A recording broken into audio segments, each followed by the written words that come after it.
बिंदु संयुक्तं नित्यं ध्यायन्ति योगिना कामदं मोक्षदं चैव ओंकार नमो नमः। अविरल शब्द गणो प्रक्षालित सकल भूतल कलंगा मुनिभिरूपासी तीर्था सरस्वती अर्तनो दुरितम् अज्ञानतिमिरां ध्यानं ज्ञानाञ्जनशलाकया चक्षुरुन्मीलितमेन तस्मै श्रीगुरुवे नमः। श्री परम गुरुभ्यो नमः। परंपराचार्य गुरुभ्यो नमः। सकल कलुष विध्वंसकं श्रेयसां परिवर्धकं धर्म संबंधकं भव्य जीव मना प्रतिबोधकारकमिदं शास्त्रं श्री मूलाचार्य अमरनकंडिका नाम देशम अस्य मूलग्रंथकर्तार श्री गंधर्देव प्रतिगंधर्देवा तेषां वचोनुसार मासाद्यम अमितगति आचार्येण विरचितम् इदं शास्त्रं श्रोतारः सावधानतया शृण्वन्तु। मंगलम भगवान वीरो मंगलम गौतमो गणि मंगलम कुंद कुंदाद्यो जैन धर्मोस्तु मंगलम सर्वमंगलमांगल्यम सर्वकल्याणकारकं प्रदानं सर्वधर्माणां जैनं जयतु शासनं वंदे विद्यासागरं वंदे सन्मति।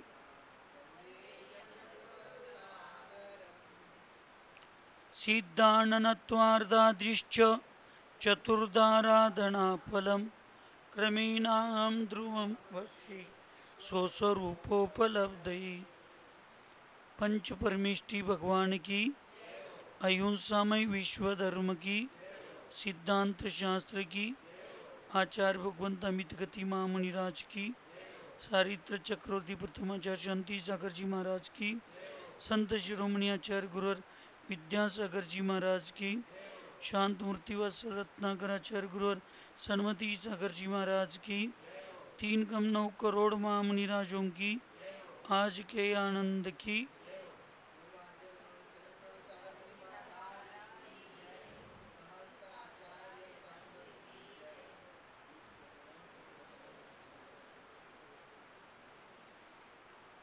आचार्य भगवंत अमित गती महामुनिराज मरणकंडिका या मान ग्रंथामध्ये तप विनय कुणाचं करायचं हे पूर्व चर्चेमध्ये सांगत असताना जे साधू अनशन आदी 12 प्रकारच्या तपांच्या आणि तप और जो साधु अपने से अधिक तपस्वी है उनकी भक्ति एवं विनय अवश्य करना चाहिए। जो साधु तप से अपने से कम है लेकिन ज्ञान श्रद्धा और चारित्र से संपन्न है, ऐसे साधु की कभी पराभव नहीं करना चाहिए। यानी क्या पराभव मतलब इनका उनका अभिनय नहीं करना चाहिए। उनको कभी समाज में या सब में उनके प्रति अवहेलना हो ऐसा व्यवहार नहीं होना चाहिए। दिखने के लिए तो आज यही मिल रहा है, एक साधु दूसरों के प्रति अवहेलना करते समय, लेकिन नहीं करना चाहिए ऐसे आचार्य ने कहा। शास्त्रोक्त आचरण करने वाले साधु इस प्रकार के तप भी नहीं करते। और जिन्स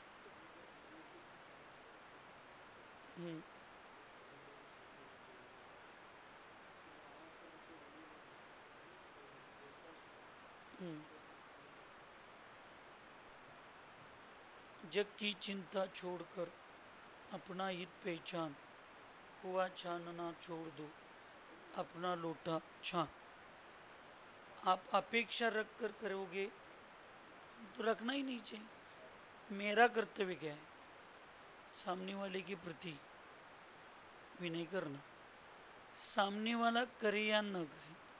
यहाँ पे एक ही लिखा है, अंत में वही मैं बताने वाला था। शास्त्रोक्त आचरण करने वाला साधु इस प्रकार का तप का विनय करता है। आपके पास शास्त्र का ज्ञान है तो आप कीजिए, उनके पास होगा तो करेगा, नहीं होगा तो नहीं करेगा। आपने क्षमा कर दिया तो आपको पुण्य मिलेगा, पाप का बंध नहीं होगा। सामने वाला क्षमा करता है क्या नहीं करता, इससे कोई आपके जीवन का कोई संबंध नहीं है। आपके जीवन का संबंध सिर्फ आपके व्यवहार से, आपके प्रति दूसरा क्या व्यवहार कर रहा है इस पर पुण्य पाप का कोई संबंध नहीं है। पाप और पुण्य का संबंध जो है वो आपका व्यवहार कैसे है, आप व्यवहार कैसे कर रहे उसके ऊपर है। इसलिए हमें ये समझकर रहना चाहिए कि हमें क्या करना है। अपेक्षा रखकर करेंगे तो व्यापार हो गया, निरपेक्ष होकर करेंगे तो धर्म हो गया। सामने वाला मुझे नमोस्तु करेगा तभी मैं नमोस्तु करूंगा, सामने वाला मेरा विनय करेगा तो मैं विनय करूंगा, या मैं विनय करने के बाद वो भी करना चाहिए, तो वह हमारा विनय प्रदर्शन का हो गया, दर्शन का नहीं। हमने क्षमा मांगी तो उसने भी क्षमा करना चाहिए, ऐसा कोई नियम नहीं है। ऐसे कितने एक साधु है, श्रावक है, इन सब को जय जिनेन्द्र कर दे, लेकिन ये व्रती होकर भी उनको जय जिनेन्द्र नहीं करती। तो श्रावकों ने जय जिनेन्द्र करना छोड़ा क्या? इनको नहीं छोड़ा, क्योंकि उनको मालूम है साधर्मी को जय जिनेन्द्र करना चाहिए। लेकिन हम लोगों को मालूम है, हम उनसे बड़े, घर छोड़ के यहाँ आए कि नहीं श्रीकाल भाई, घर छोड़ के आए तो उनसे हम बड़े, तो हमें उनको जय जिनेन्द्र करने की कोई आवश्यकता नहीं है।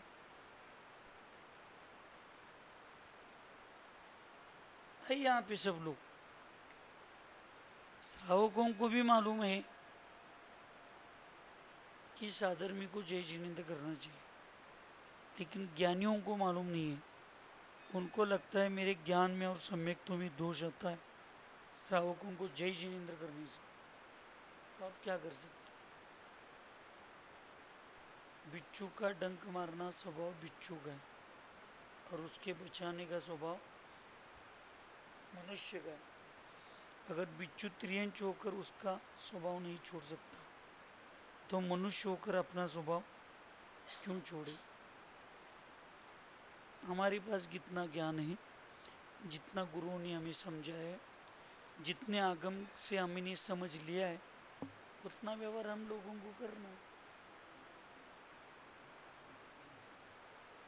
हम्म, हम्म, हम्म, हम्म, हम्म।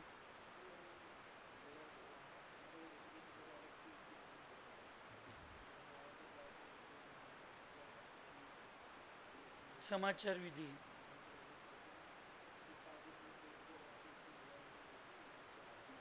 हम्म,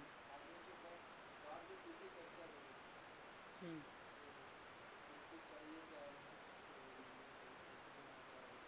हम्म,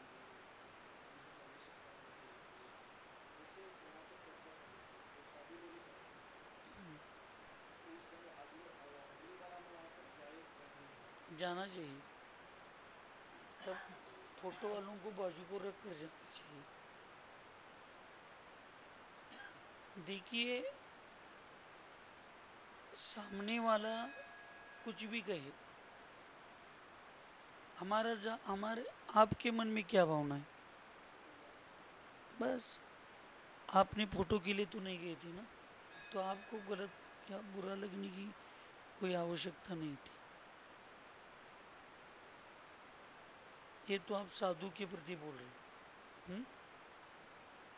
2010 की बात है, हमारा चतुर्मास आज बीते 7वें ब्रह्मचरी अष्टमी थी, और यहाँ पे धामनी में बड़े महाराज जी का चतुर्मास था, आचार्य जी का। हमारे एक साधर्मी अच्छे स्नेही साधु का चतुर्मास अन्य गांव में था नहीं, तो वहाँ से लोग आते थे जाते थे।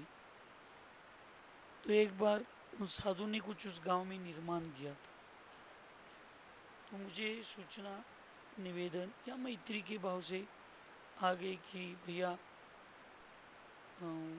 चतुर्मास के बाद आकर तुम्हें ये सब कार्यक्रम करना है। तो मैंने कहा भैया सब आपने 4 महीने किया और हमें आकर कैसे करेंगे। और मैंने हंसी मजाक में, मेरा स्वभाव था आज भी है, और उनके प्रति तो मेरा अच्छा स्नेही था, तो मैंने बोल दिया ये अच्छा है, खाना बनाने वाले तुम, खाने वाले तुम, और फिर थाली उठाने के लिए मुझे बुला रहे होगे, दोनों मिलकर ही काम करेंगे। तो बच्चों ने वैसे ही जाकर उन महाराज जी को कहा, तो वहाँ एक लड़की थी,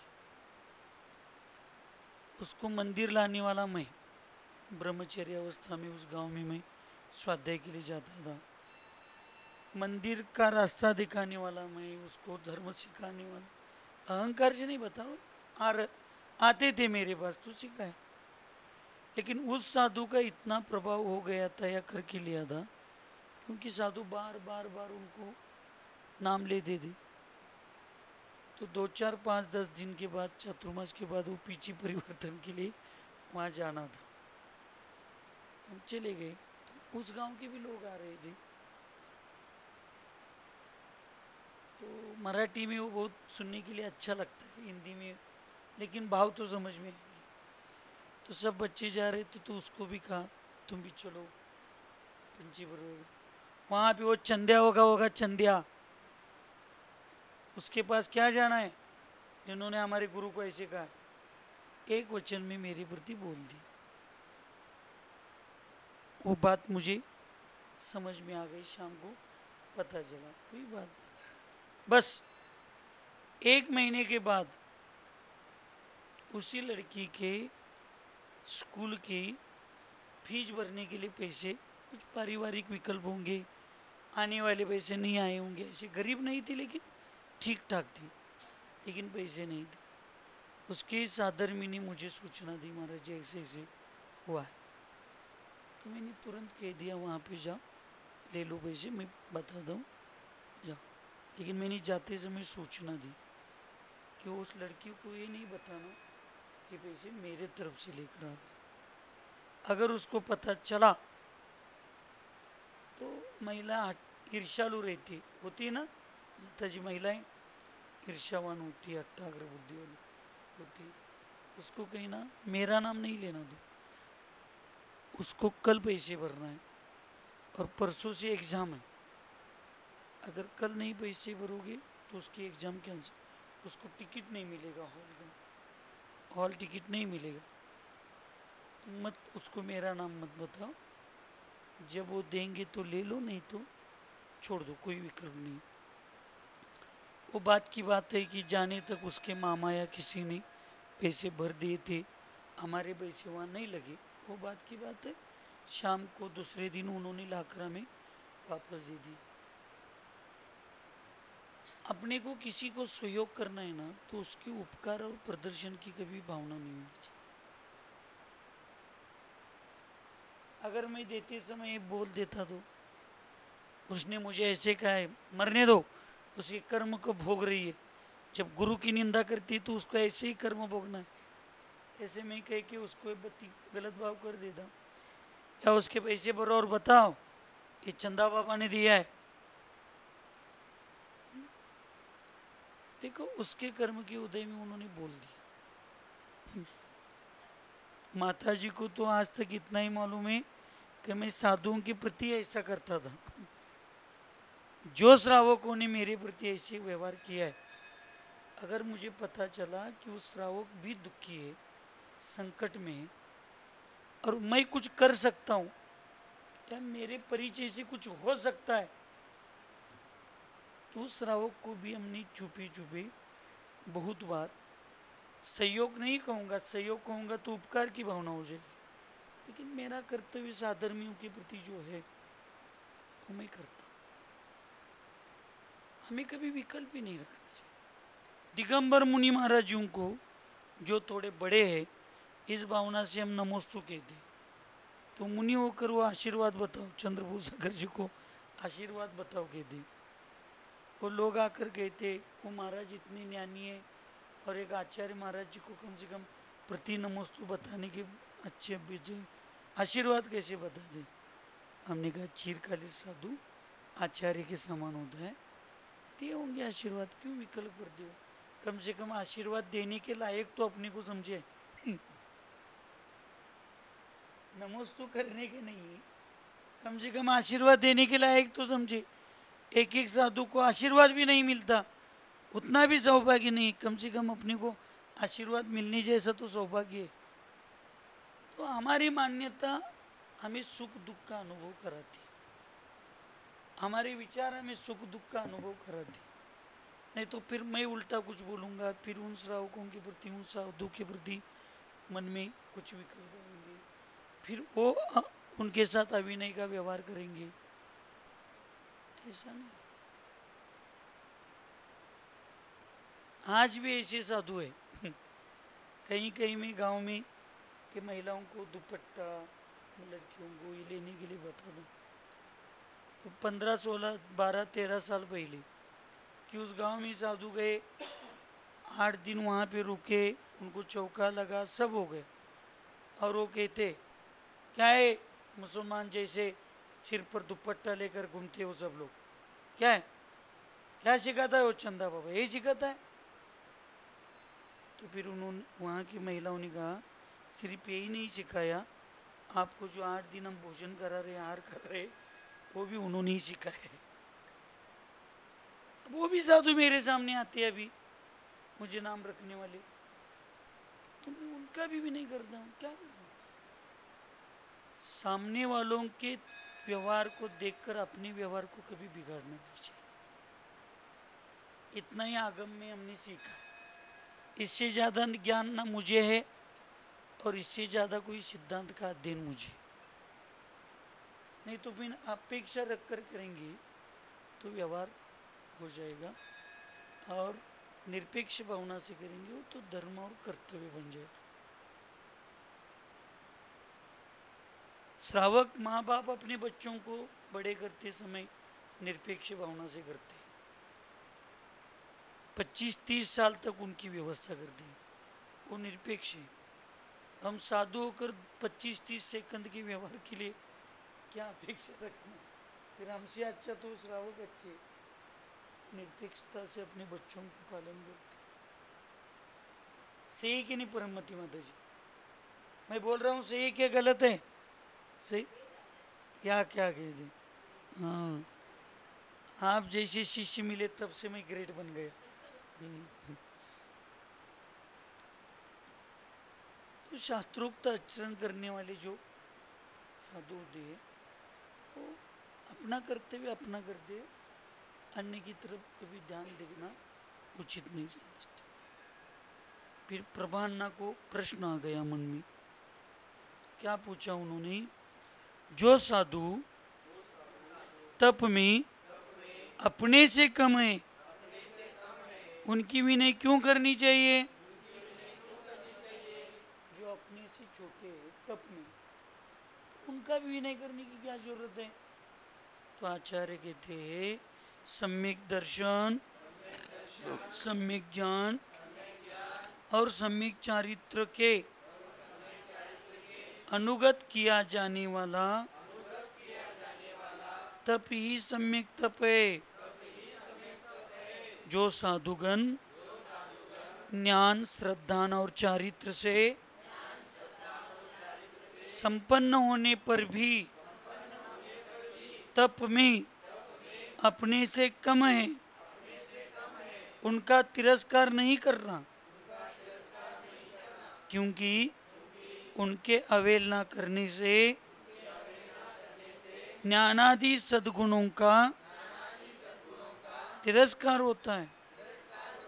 अर्थात ज्ञानादि का बहुमान न होने से अपने ज्ञान में अतिचार लगता है। अवहेलना से वात्सल्य गुण का नाश होने से अपने सम्यक दर्शन में दोष उत्पन्न होता है, तथा सम्यक दर्शन और सम्यक ज्ञान सदोष होने पर सम्यक चारित्र भी सदोष हो जाता है, जो महा अनर्थ है। सामने वाले के लिए क्या अपने लिए? अच्छा, इतना समझ में आया तो बस। अतः ज्ञान, श्रद्धान एवं चारित्र संपन्न, किंतु तप में अपने से हीन साधु की अवहेलना अपने अहित का ही कारण है, ऐसा जानकर उनका भी सम्मान आदि करना चाहिए। पूर्व गाथा 120 में और इस गाथा में कहे हुए गुणों का पालन करने से तथा शास्त्रानुसार आचरण करने से ही साधु जनों को तप विनय की प्राप्ति होती है। ही शब्द नियमवाचक है। ही यानी निश्चय। तो हमें तो अपना काम करना ही है, सामने वालों को करना है नहीं करना वो भजनी है, उसके ऊपर हमारा कोई संबंध नहीं। सम्यक दर्शन, सम्यक ज्ञान और सम्यक चारित्र के साथ किया हुआ थोड़ा सा भी तप है, थोड़ा सा, वो सम्यक तप होता है। वो कैसे तप होता है? सम्यक तप। इसलिए ऐसे साधुगण जो ज्ञान, श्रद्धा और चारित्र से संपन्न होने पर भी तप में अपने से कम होने पर उनका तिरस्कार नहीं करना है, क्योंकि उनकी अवहेलना, उनके अंदर जो ज्ञानादि गुण है, श्रद्धान, ज्ञान और चारित्र, उसकी अवहेलना की जाती है। हम कितने लोगों को बोलते हैं बताओ, शरीर पुद्गल है, नाशवंत है और आत्मा शाश्वत है। अगर किसी श्रावक ने या किसी विघ्न संतोषी व्यक्ति ने, चलो शांति सागर महाराज जी के प्रति उस पागल ने या सिद्धि ब्राह्मण ने मारने के लिए आ गया, तो किसको मारने वाला था वो? तो फिर आप लोगों को इतना क्रोध क्यों आ गया?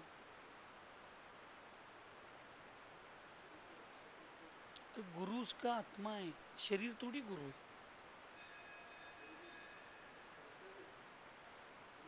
गुरु कौन है? आत्मा है क्या शरीर है? तो वो शरीर का भी नहीं कर रहा था।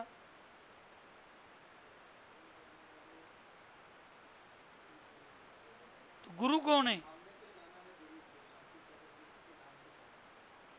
नाम से नाम स्थापना का कोई मतलब नहीं।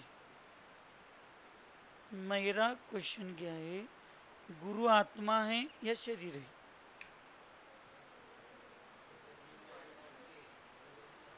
हाँ, शाबाश, इसलिए आपको श्रुत संवर्धक नाम दिए। जो गुणवान आत्मा जिसके आधार से रहता है, वो आधार भी पूज्य बन जाता है। सोना रखने से सोने की डिब्बी का भी उतना ही महत्व रहता है। शक्कर रखने से शक्कर के डिब्बे का भी उतना ही महत्व रहता है। इसलिए आधार, आधेय, आधार जो होता है वो दोनों उतना ही महत्वपूर्ण। इसलिए पत्थर की जयपुर से लाने वाली प्रतिमा, उसमें सिर्फ संस्कार होने से वो पत्थर नहीं रहता, वो भगवान होता है। इसलिए उस पत्थर का भी नहीं, भगवान का भी नहीं। इसलिए तप में कम रहने वाले साधु का अभिनय, यानी उस साधु के बीच में जो अन्य गुण है उसका भी अभिनय। इसलिए हम कहते बार बार कि सामने वालों का अभिनय ना हो, साधुओं का अभिनय ना हो, ऐसी। आप परसों बैठे थे माता जी के हार की जगह, हमने हिंगड़ी की जगह बोला कि मैं नहीं खाता, इसे नहीं करता, और तब आपके सामने जो भी बैठे थे, व्रती थे, श्रावक थे, अब उसका विश्लेषण मैं करूँगा। वो ऐसी मुंडी हिलाई उन्होंने। अब उनको लगा महाराज जी ने नहीं देखा, मैं देखता सब हूँ, लेकिन जब बोलता हूँ वही बोलता हूँ, हर जगह नहीं बोलता।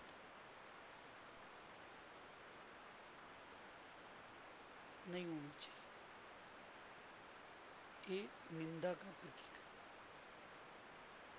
ये अहंकार का प्रतीक है, ये अविनय का प्रतीक है। जो लोग ऐसा व्यवहार करते हैं उनका भविष्य अच्छा नहीं। इधर हम बोल रहे हैं और उधर आपका कुछ हमारे प्रति, हमारे दोनों की चर्चाएं जो भी चल रहा, मुझे मालूम है कितने सही यहाँ बहुत बातें बोल रहे हैं, इतना अच्छा ही मालूम है। ये चुगली जैसा है।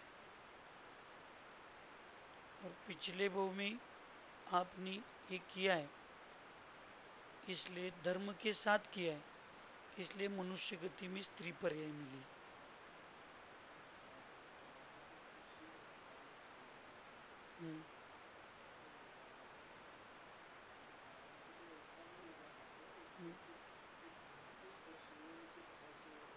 अच्छा,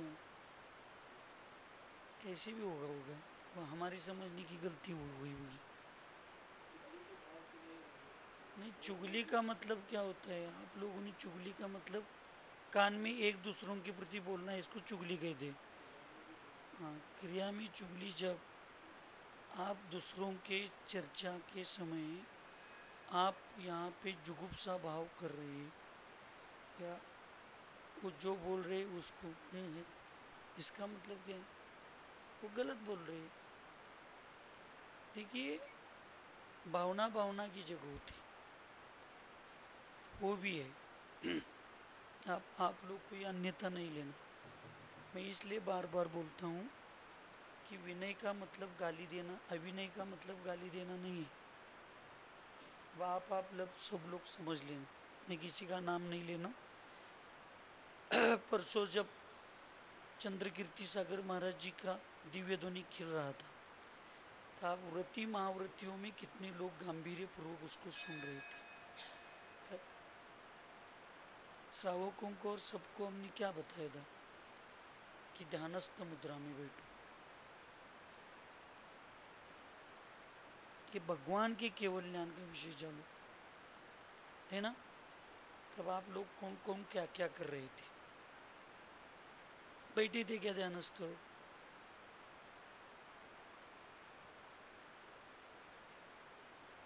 एक महाराज जी सबके तरफ आंखें उठाकर देख रहे, एक महाराज जी वहाँ ऐसे ऐसे करते बैठे,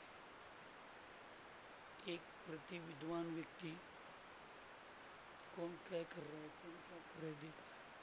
वो केवल ज्ञान का प्रतीक है। हम साधु, हम व्रती लोग, हमारी तरफ उसकी गंभीरता नहीं होगी तो फिर सामने वाले क्या गंभीर्य करेंगे? सही क्या गलत है? हमारा गंभीर्य होना चाहिए कि नहीं? मेरी भी गलती, लेकिन उस गलती को मैंने 2 बार महाराज जी के सामने कहा, महाराज जी आप मेरे प्रति गलत नहीं समझना, मेरी मजबूरी दुनिया को मालूम है, आप मालूम हो या नहीं हो कि सुबह सुबह जो ऐसे माहौल रहता है उस समय मेरी कमर का पूरा दर्द बहुत होता है, इसलिए मैं बैठ नहीं पाता। कमरे में था तो मैं बैठ के प्रतिक्रमण आपके साथ करता था, लेकिन वहाँ बहुत हवा ठंड चलती है तो मैं उठ नहीं सकता, तो इसलिए मैं आपके प्रतिक्रमण को मैं लेट कर, लेकिन जागृत हूँ क्या नहीं ये भी उनको मालूम रहता है, लेकिन आप गलत नहीं समझ। आचार्य भगवान विद्यासागर महाराज जी कहती थी, उनको पूछा, उनकी उम्र की 62-63 साल में कि आप खड़े होकर सामायिक करते हो क्या? 1-2 बार खड़े रहकर प्रतिक्रमण कर रहे थे, तो आप खड़े रहकर प्रतिक्रमण इस उम्र में भी कैसे क्यों कर रहे? तो आचार्य जी ने कहा, मैं खड़े होकर करता हूँ इसलिए ये जवान साधु बैठ कर रहे, अगर मैं बैठ कर करता तो ये लेट कर करते। मेरी भी गलतियाँ, लेकिन मैं मेरी गलती को छुपाने का प्रयास कभी भी ऑन वीडियो नहीं करूँगा। जब आपकी गलतियों को मैं खुला बोलता हूँ तो मेरी गलतियों को भी मुझे बोलना चाहिए, नहीं तो फिर मैं इनकी स्थान पर आ जाऊँगा मायाचारी करके। हम सब लोगों का अनुकरण सामने वाले करने वाले, इसलिए जिस समय जो गांभीर्य से बात होती रहती है, जब इधर कोई साधुओं की चर्चा चलती है तो अन्य साधुओं को नहीं बोलना चाहिए, सुनना चाहिए। जापे के समय जापे करना चाहिए, ये सब होना चाहिए। यही तो विनय की बात चल रही है।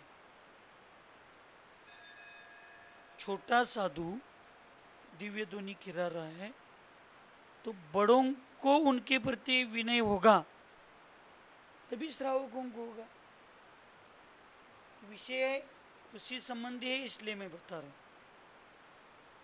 इसलिए गंभीरता के साथ सब व्यवस्थाएं, क्रियाएं सब होगी तो सब होता है, नहीं तो नहीं होता। नहीं फिर उन व्यक्ति का अभिनय नहीं कर रहे हैं, उस व्यक्ति के बीच में जो गुण है, सम्यक दर्शन, सम्यक ज्ञान, सम्यक चारित्र, उसका अभिनय हो रहा है। और उसका अभिनय यानी स्वयं को क्या बताएं यहाँ पे, सदोष। हमारे चारित्र में सदोषता आती है और हमारी सदोषता हमारे लिए अनर्थ का कारण होती है। किसका कारण होती है? अनर्थ का कारण। दिव्य ध्वनि, ओंकार ध्वनि बहुत महत्वपूर्ण है। परदेश में वीर सागर महाराज जी अपने देश का जो राष्ट्रगान होता है वो कभी नहीं लगाते। जब भी लगाते, अगर जाने वाले रास्ते वाले लोगों को भी सुनने आ गया तो वहीं के वहीं खड़े रहते। ये राष्ट्र के गीत के प्रति उनका सम्मान है। ये ओंकार ध्वनि किनके मुख से आई है? हाँ, भगवान की तीर्थंकर के मुख से आई है। तो उस तीर्थंकर के मुख से निकली हुई ओंकार ध्वनि हमारे लिए कितनी सम्माननीय होनी चाहिए, बहुमान पूर्ण होनी चाहिए। हरिकाओं को मैं बता रहा हूं, लोग इतने अहंकार में चले। आप देखिए, ओपन चैलेंज में वीडियो के सामने कह रहा, अगर फॉर एग्जाम्पल है चंद्रकीर्ति सागर महाराज जी प्रवचन कर रहे मंगलाचरण, तो सरल सागर, वीर सागर और चंद्रपूर सागर महाराज पीछे उठा देने। सरल सागर जी कर रहे तो वीर सागर, चंद्रपूर सागर नहीं पीछे उठाते मंगलाचरण के समय। वीर सागर कर रहे तो चंद्रपूर सागर जी को लगता है वो साधु है, मैं आचार्य हूं, मैं क्यों पीछे उठा। देखो, दवा दवा है, किससे हाथ से खा रहे हो उससे असर नहीं होता, वो दवा का काम दवा करता है। वो सूत्र सूत्र है, मंगलाचरण मंगलाचरण है। वो अपने से छोटे करे या बड़े करे, मंगलाचरण का विनय करना, सूत्र की गाथा का विनय करना, यह हर काम। मुझे तो कोई श्रावक भी कोई कर रहा है, कोई बच्चा भी मंगलाचरण करता है तो मेरे हाथ जुड़े हुए रहते। और कोई भी साधु मंगलाचरण करे, हाथ में पीछे, ये मेरा गुण नहीं है, मेरे सन्मति सागर जी का गुण। एक आइलक भी प्रवचन करने के लिए पीछे उठाकर मंगलाचरण करता था तो आचार्य भगवंत के हाथ में पीछे रहते थे। सही है दीदी, गलत है? लेकिन आज है बड़े बड़े साधु ये कर रहे नहीं कर रहे, फिर भी विद्वान है, फिर भी सम्यक दर्शन का प्रचार करने वाले हम ही हैं। दूसरे सब मिथ्यात्व का प्रचार कर दे, ऐसी उन लोगों की धारणा है। क्या कर सकते? हमें कभी सन्मति सागर महाराज जी ने सिखाया नहीं कि ऐसे करना चाहिए, लेकिन गुरु का देखकर हमें लगा कि हमें भी ऐसे करना चाहिए। बाकी कोई अच्छे गुण है नहीं है मालूम नहीं मुझे, लेकिन एक दो गुण तो गुरु जी के लेने का प्रयास हम कर रहे, उसको अंत तक निभाने का पुरुषार्थ भी करने का प्रयास करें। ये यहाँ पे बताए वात्सल्य गुण का नाश होता है, उनके ज्ञानादि सद्गुणों का तिरस्कार होता है। हम उसका अभिनय नहीं कर रहे, उनके बीच में जो दुर्गुण है उनका अभिनय कर, सद्गुण है महान गुण है उनका अभिनय कर रहे, और उससे हमारे पास क्या होता है, हमारे गुणों का नाश होता है। आप लोग कहते हैं ना कि बिना स्वाध्याय किए भी चंद्रभूष अगर इतना कैसे बोलते हैं, तो ये विनय का फल है। मैं स्वयं बड़प्पन नहीं कर रहा हूँ, जिनकी इनके पास जितना रहकर हमने सीखा है उतना करने का प्रयास करता है। इसलिए हमारे शिष्य भी कोई मंगलाचरण प्रवचन में कर दे तो मुझे पीछे उठाने में कोई ऐसे शर्म की बात नहीं। अरे भगवान की वाणी भगवान की, अरे हिंदू धर्म में भैंसे के मुख से वेद बुलाया और उस समय दुनिया ने हाथ जोड़े, तो हमारे साधु, हमारे बच्चे, हमारे श्रावक श्राविका वो भैंसे से कम है क्या? भैंसा यानी रेड़ा, उससे कम है?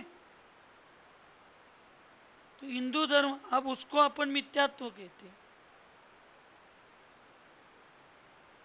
कि एक त्रियंच के मुख से भी कोई वेद बोलते हैं तो उसको भी वो मान कहते हैं। उस रेडी की पूजा होने लगी, उसने वेद बोला इसलिए। हाँ, और हमारे श्रावकों के प्रति हमारा विनय नहीं है। साधु मंत्र बोल रहा है तो उसके प्रति विनय नहीं है। यहाँ पे एक वसंत दादा करके संभाजी नगर वाले, यहाँ पे एक वसंत दादा करके प्रतिमा है, सप्तम प्रतिमा। अगर कोई अजैन व्यक्ति भी सामने से आ गया, दादा राम राम, तो ये 7 प्रतिमा वाली उनको राम राम राम राम हाथ जोड़ कर दे दी। मैंने ही पूछा दादा ऐसे कैसे? उन्होंने कहा देखो महाराज जी, वो मुझे धार्मिक समझता है, हूँ या नहीं मुझे मालूम नहीं, लेकिन सामने वाला मुझे धार्मिक समझता है। अगर वो मुझे राम राम कर रहा है और मैं उसको उल्टा नहीं करूँगा तो कहेंगे देखो धर्मवान व्यक्ति कितने आकड़ू होते, अहंकारी होते। तो हर धर्मात्मा की तरफ देखकर उसका ऐसे भाव होगा। वो मुझे राम कह रहा है, मैंने उसके आत्मा राम को राम राम कह दिया, छोड़ दिया। मैंने तो उसको आत्मा को नमस्कार किया। मुझे जो दोष लगे ना लगे मालूम नहीं, लेकिन जिन धर्म की अप्रभावना में होने नहीं दूंगी। ये होता है विनय, ये होता है आदर। एक साधु आई थी, माता जी आई थी यहाँ पे, उन्होंने कहा मुझे बोर का भी पानी से चौका चलता है, नल के पानी किसी भी चलता है। तो किसी श्रावकों ने चौका नहीं लगा, तो थक कर आई थी। दादाजी ने चौका लगाया, तो ये मुझे पता चला बाद में। तो मैं विहार करते आया तो मैंने कहा दादा ऐसे कैसे, आप स्वयं प्रतिमाधारी हो, आप तो कुएं के पानी का, बारिश के पानी का स्वयं खाते हो, और उनको अगर उनको चलता है तो मुझे क्या पता। वो साधु है, उन्होंने कुछ पढ़ाई की है, किया है, फिर भी उनको गलत पानी पीने के लिए कोई विकल्प नहीं है। तो साधु होकर पीने के लिए कोई विकल्प नहीं है, तो मैं श्रावक हूँ कि मुझे ज़्यादा विकल्प करने की क्या जरूरत है। अगर मैं भी चौका नहीं लगाता, रोज साधु भूखा अगले गांव में चला जाता, तो इतने समाज के घर की समाज होते हुए एक साधु को चौका नहीं लगाया, खाने के लिए एक रोटी नहीं दे दी, ये ऐसा समाज है, ये ऐसा समाज है, कितनी जिन धर्म की अप्रभावना हो सकती है। उससे अच्छा उस साधु का दोष उसके साथ, मेरा कोई उससे संबंध नहीं है। अगर आपको लगा है मैंने गलत किया है तो आप मुझे दीजिए प्रायश्चित, आप जो देंगे वो प्रायश्चित में लेने के लिए। इस ज्ञान की नम्रता, ज्ञान की नम्रता। तो ज्ञान समझना, ज्ञान होना और ज्ञान पढ़ना, इन तीनों में बहुत बड़ा अंतर होता है। हम्म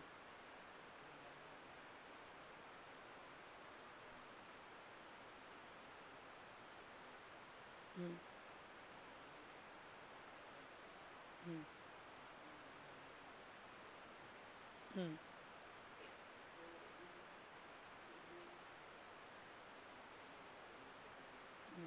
हम्म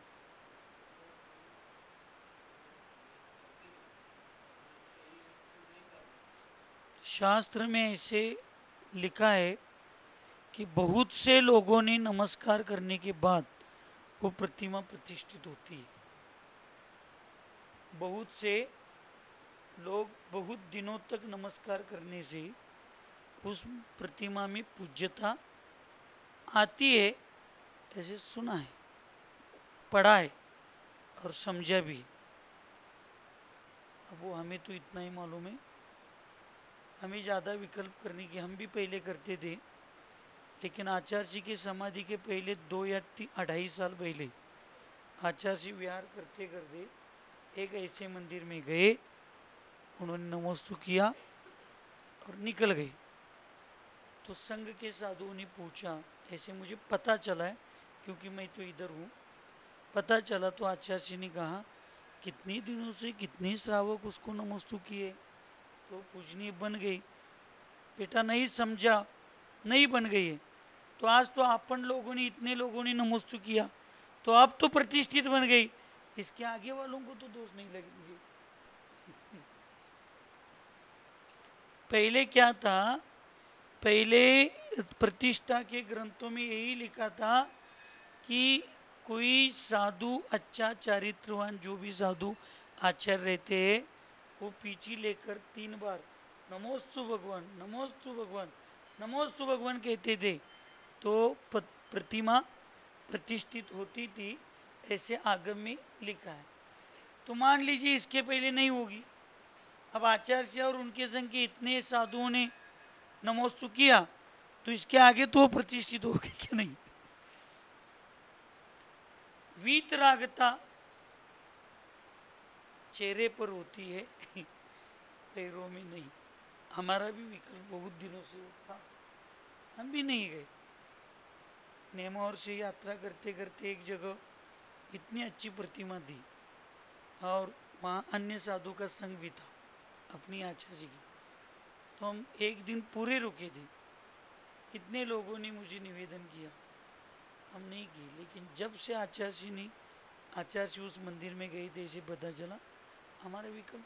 देखो हमारा इतना ही, हमारी धारणा, आनम जानम कछु न जानम गुरु जी वाक्यम प्रमाणम, आचार्य जी ने किया सही, अब उसको हमें आगम खोलने की जरूरत नहीं। कहीं कहीं अभी शिष्य कहते नहीं नहीं वो गलत हो, अरे गुरु की गलती कर निकालने वाले हम कौन होते, हमारा क्या सामर्थ्य। हमारे ही कोई शिष्य कहते आचार्य जी ने हाथ करगा निकाला, अच्छा नहीं किया। आचार्य जी के निर्णय के प्रति शंका लेना हमारा निशंकित सम्यक दर्शन हो सकता है कि नहीं हो सकता। इसलिए चारित्र संपन्न किंतु तप से अपने से कम है, ऐसे साधुओं की अवहेलना कभी नहीं करना चाहिए। इसलिए कभी जब तक अपने से बड़े साधु पाटे पर नहीं बैठते, तब तक अपने को नहीं बैठना चाहिए। इसलिए मैंने 2 बार पूछा, पाटा है क्या, पाटा है क्या। पीछे लगाया हमने नहीं पूछा था, महाराज जी उस पाटे पर बैठे है क्या, ये हमने पूछा था। इतना विनय पूर्वक होना चाहिए, इतने विवेक से काम होना चाहिए। कर्म अपनी परीक्षा लेता है, अपन उसमें कभी पराजित नहीं होना चाहिए। उपचार विनय के भेद, कायिको वचिकश्चैत्यः पश्चिमो विनयस्त्रिधा सर्वौप्यसौ पुनर्द्वेधा प्रत्यक्षेतरभेदतः।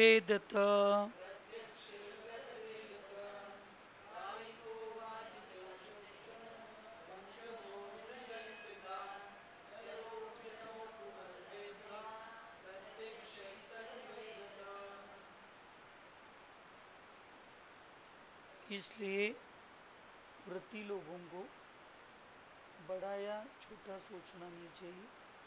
हमारी प्रतिमाएं कितनी है ये बिना सोचे, श्रावक छोटा बच्चा भी आपको जय जिनेन्द्र कह रहा है, वंदना कह रहा है, तो आप लोगों को जय जिनेन्द्र वंदना शर्माते हुए, संकोचते हुए नहीं कहना चाहिए। अभिमान के साथ जय जिनेन्द्र करके हाथ जोड़कर करना चाहिए। क्या है, भगवान का नाम लेने में शर्माने की क्या जरूरत है।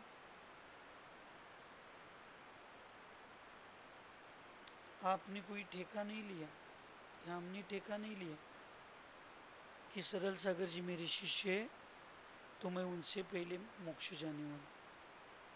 चंद्र कीर्ति सागर जी शिष्य है तो मैं उनसे पहले मोक्ष जाने वाला। ऐसा कोई नियम नहीं है, वो हमसे पहले भी जा सकते हैं।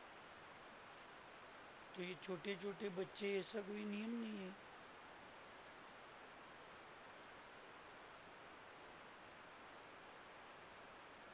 एक साधु का उदाहरण आता है कि नहीं, वो पेड़ के नीचे बैठे हैं, तो दो लोगों को पूछा, 2 साधुओं के प्रति उस गुरु को पूछा, तो अवधि ज्ञानी थे। उन्होंने कहा, श्रीपाल भैया सुनो, उन्होंने कहा कि ये 2 श्रीकांत और श्रीपाल सामने बैठे हैं, इनमें से किसके कितने भव बचे। तो उन साधु ने कहा, श्रीपाल के तो ये जामुन के ऐसे जो बड़े बड़े पेड़, पत्ते बड़े बड़े, जिस पेड़ के पत्ते कम है उस पेड़ के जितने पत्ते हैं वैसे श्रीपाल का भोग बचा है। और श्रीकांत का ये जो ज़्यादा पत्ते वाले पेड़ है, हाँ इमली के जैसे, उसके उतने पर्याय बचे हैं। तो श्रीपाल भैया को गर्व आ गया, अरे श्रीकांत मुझसे बहुत पर्याय जीने वाला है, मैं तो इतने छोटे पर्याय में हूँ, इतने हूँ, ऐसे हूँ ऐसे हूँ। तो पर्याय दिखने के लिए छोटे थे, लेकिन वो बहुत काल की अपेक्षा से बड़े थे। और श्रीकांत भैया के पर्याय दिखने के लिए बहुत थे, लेकिन वो जल्दी जल्दी जल्दी आकर चले गए। और श्रीपाल भैया से जल्दी श्रीकांत भैया कहाँ गए, मोक्ष गए।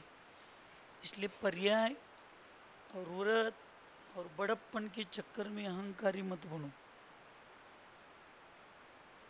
अनादि मिथ्या दृष्टि जीव सम्यक दर्शन प्राप्त करने के बाद उसके पास अगर द्रव्य पर्याय दिगंबरत्व की है, दिगंबर मुद्रा की, तो ज़्यादा से ज़्यादा 12-13 अंतर्मूर्ति में, 14 अंतर्मूर्ति में मोक्ष चला जाता है। देखने वाले देखते बैठते। इसलिए सबके प्रति विनय किया करो। आपको बहुत गलत कोई सामने वाला साधु दिख रहा है तो आप जहाँ हैं वहाँ आ रहे, तो आने के पहले आप गांव छोड़ो, या आप जहाँ जा रहे वहाँ पे हो तो आप रास्ता बदल के जाओ। लेकिन सामने जाकर अगर आपने एक दूसरों के प्रति व्यवहार ठीक नहीं किया तो उसमें समाज में अप्रभावना और ईर्ष्या के भाव निर्माण होते। इतना ही आगम से हमने समझ लिया है, हमारी सोच गलत भी हो सकती है। कायिको वाचिकश्चैतः, कायिक, वाचिक और मानसिक। चैतः इसका मतलब मानसिक। इस प्रकार के विनय त्रिधा है। कितने विनय है ये? 3 प्रकार के विनय है। कायिक, वाचिक और मानसिक के भेद से उपचार विनय 3 प्रकार की है, तथा यह तीनों प्रकार की विनय प्रत्यक्ष और परोक्ष विनय के भेद से 2 प्रकार की है। सर्व अपि सह सौ पुनः द्वेधा, यानी प्रत्यक्ष और परोक्ष के निमित्त से इस वचन काय की 2 भेद है, वचन के 2 भेद है, और मानसिक के मन के 2 भेद है। ये पंचम विनय त्रिधा। इसका मतलब इसमें 5वें प्रकार का जो विनय तप है ऐसे निकालना चाहिए ना। पांचवा विनय है, ऐसे पंचम का अर्थ निकालना चाहिए। इसमें जो गाथा में पंचम शब्द है वो किसका लेना चाहिए? तप विनय जो 5वें नंबर का है, ये नंबर उस उपचार विनय के, उपचार विनय 5वां है क्या इसमें?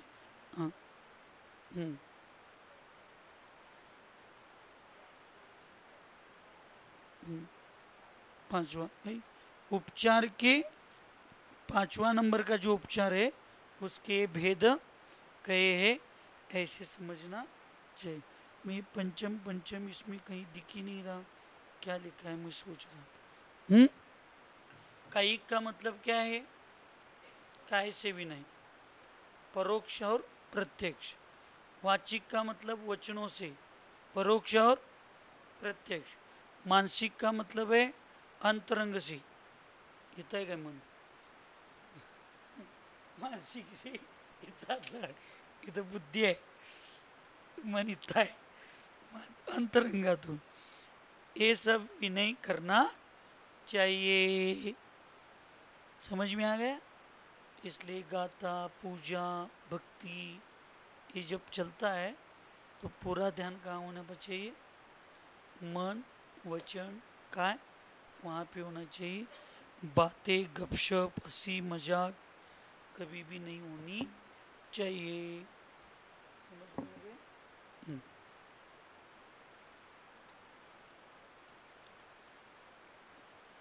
एक कहाँ पे?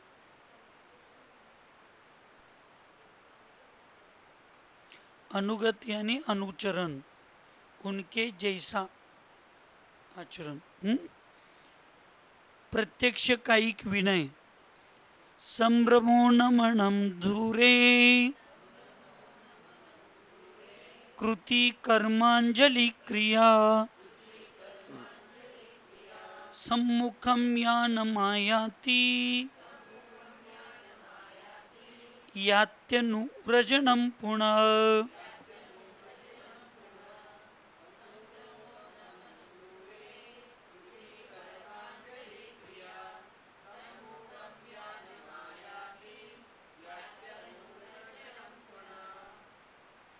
आचार्य आदि गुरुजनों के आगमन के समय या प्रस्थान करते समय खड़े होना, नमस्कार करना, नम्र होना, अंजलि बांधकर आचार्य भक्ति आदि विधि पूर्वक कृति कर्म करना। आचार्य तपोधि किया, अन्य महर्षियों के आने पर सम्मुख जाना। अन्यत्र विहार कर रहे हो तो कुछ दूर तक उनके साथ जाना, या स्वयं भी उनके साथ विहार करना हो तो मार्ग में उनके पीछे पीछे चलना।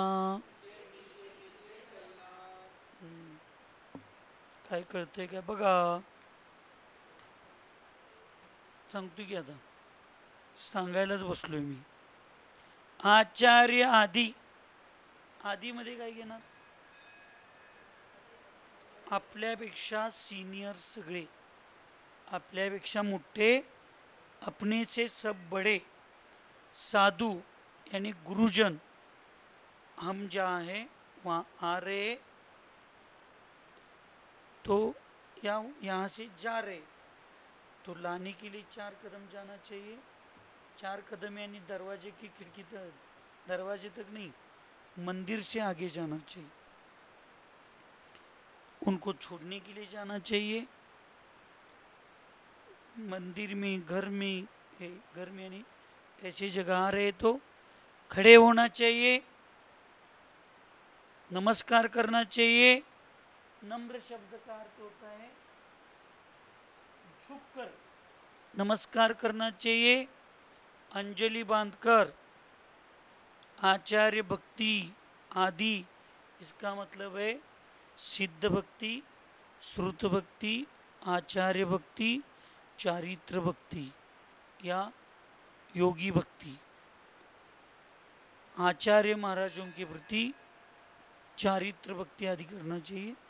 और बहुत बड़े तपस्वी मुनि महाराज है तो उनके प्रति स्वाध्याय चालू है, स्वाध्याय चालू है, उनके प्रति योगी भक्ति आदि के माध्यम से उनको क्या करना चाहिए, नमस्कार करके विधि पूर्वक नीचे बैठकर कायोत्सर्ग करके करना चाहिए.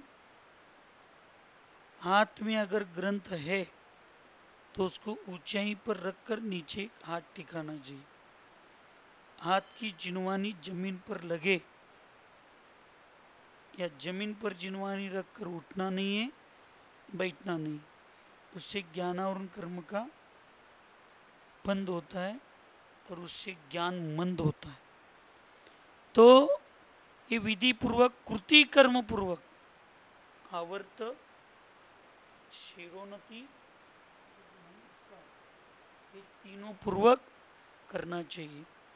आचार्य तपो अधिक या अन्य महर्षियों के आने पर इधर आ रहे तो उनके सम्मुख जाना चाहिए. वो जा रहे हैं तो उनको कुछ दूर तक छोड़ना चाहिए. गाड़ी पर से, गाड़ी पर बैठकर छोड़ने के लिए जाना चाहिए नहीं. अच्छा लिखा है यहाँ पे इसलिए पैदल जाना चाहिए, पैदल आना चाहिए. ये साधुओं का विषय इसलिए पैदल बताया. श्रावकों को ऐसा कोई नियम है क्या, गाड़ी पर से चलना भी चाहिए. हाँ वाह ठीक, दूर तक जाना आना चाहिए. और विहार कर रहे अपने उनके साथ जाना है तो स्वयं विहार, स्वयं उनके साथ विहार करना है तो उनके पीछे पीछे चलना चाहिए. गुरु के कभी भी आगे और गुरु के साथ साथ आजू बाजू में कभी भी विहार नहीं करना चाहिए. साधु बीमार है, गुरु बीमार है, अपने से बड़े साधु बीमार है, उनको पकड़ने की आवश्यकता है, उपास है, अंतराय बहुत हो गई है तो बात की बात है, वो वैयावृत्ति की भावना है. लेकिन विनय तो यही कहता है साधु गुरु आगे चलेंगे और शिष्य लोग सब पीछे चलेंगे। और कोई साधु ही बीमार है, उसको इतनी जल्दी में समय की पाबंदी है, तो पहले ही विहार करे, उससे कोई विकल्प नहीं है। लेकिन गुरु के पहले सरल सागर जी महाराज किसी भी हालत में, किसी भी गांव में, मंदिर में, समाज में गुरु के पहले वहाँ पे प्रवेश करना ये गुरु का अभिनय होता है। क्या होता है? गुरु का अभिनय होता है। गांव के बाहर इंतजार, गुरु को हम आगे जाते, आप आइए, ऐसे गुरु पीछे मैसेज देगा तो चलेगा। साधु बहुत पीछे, गुरु सूचना देंगे तो चलेगा नहीं। गुरु पीछे रहने वाले साधुओं को सूचना दे सकते, हम मंदिर में जा रहे, आप लेट आ रहे हो तो धीरे से आ जाओ, हाँ। लेकिन गुरु को साधु कभी सूचना नहीं देगा कि हम आकर आधा घंटा हो गए, आप लेट हो रहे तो हम मंदिर में जाए क्या, हमें आगे जाए क्या, ये पूछना भी गुरु का भी नहीं। अब वो जाओ कहेंगे क्या? नहीं कहेंगे। जाओ कहेंगे तो शास्त्र को दोषित करा रहे, और मत जाओ कहेंगे तो आपके मन को ठेस पहुंचा रहे।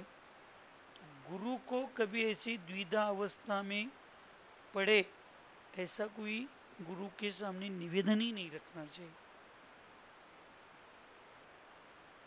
ये गुरु के प्रति विनय होता है। हमने एक बार पूछा था आचार्य को कि हमें भूसे के वो पहाड़ी में जाकर साधना करना। आचार्य उस दिन बहुत विकल्प में थे, हर कोई ऐसे वैसे ही कह रहा था। दीक्षा के दूसरा चातुर्मास जो मेरा हरोली में हो गया, उस समय मैंने आचार्य को कहा कि आपके साथ मुझे बाहुबली में चातुर्मास करने की इच्छा है, जिससे सुजाता तई के पास मुझे पढ़ने के लिए मिलेगा। तो सब लोग ऐसे कर रहे थे, तो मुझे एकदम से कहा, चंद्रभूषाकर महाराज आपसे तो अपेक्षा नहीं थी, सबको मेरे साथ लेकर के आचार डालना है क्या? समाज कौन देखेगा, समाज में कौन जाएगा? सब जो आ रहा है तुम्हारा आपके साथ, आपके साथ। चिनवानी मरण कंडिका सामने है,